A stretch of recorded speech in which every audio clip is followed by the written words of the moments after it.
I think what I was starting to say before with the colors of the paint that we're using here, I don't mind if some of my um, leaves actually blend into the background.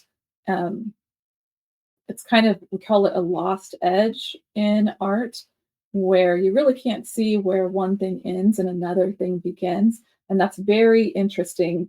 It's a very interesting look to be able to capture that. So as you're painting, don't get locked into the idea that um, you have to make that green a different color because it blends into the background. It's completely okay for it to do that. Oh, I remember now what I was going to say. I was going to talk about um, sorry, I'm going to also mute my iPad here and try not to forget what I was going to talk about. I'm going to again. This is what happens when we get interrupted. I'm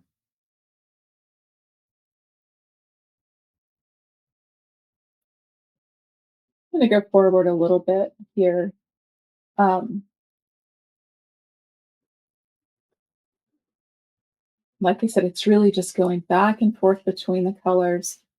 Um, I'm looking at the reference photos that I have, but I'm not being very specific. I'll go back and show Holly.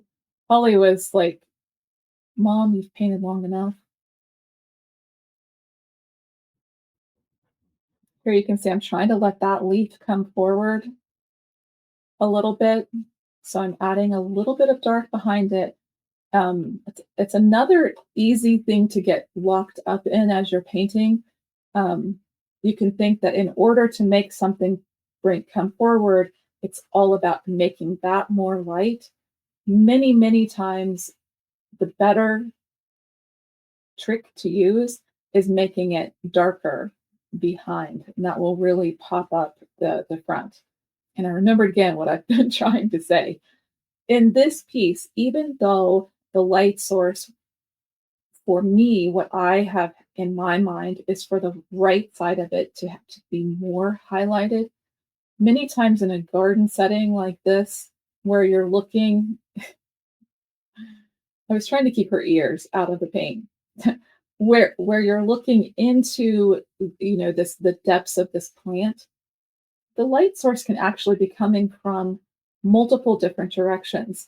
And it's something that we don't talk about a lot. It's something that really in my art, I don't do a lot, but I wanted to say that mostly to free you up a little bit. Don't get locked in again with the rules of the light source because there can be little peaks of light that are coming in from different directions. So use it as a general idea, but in the depths of a plant like this, different leaves can be,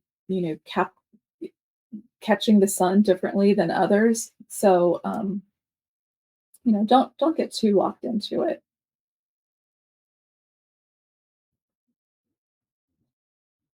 So as I come back in to add more details, the very first layer that I did before was very thinned out paint. I just wanted just a coverage. As I go back in with the highlights, now I'm letting the paint be thicker on my brush. I'm not thinning it out as much on my palette, and I'm putting more paint on my brush.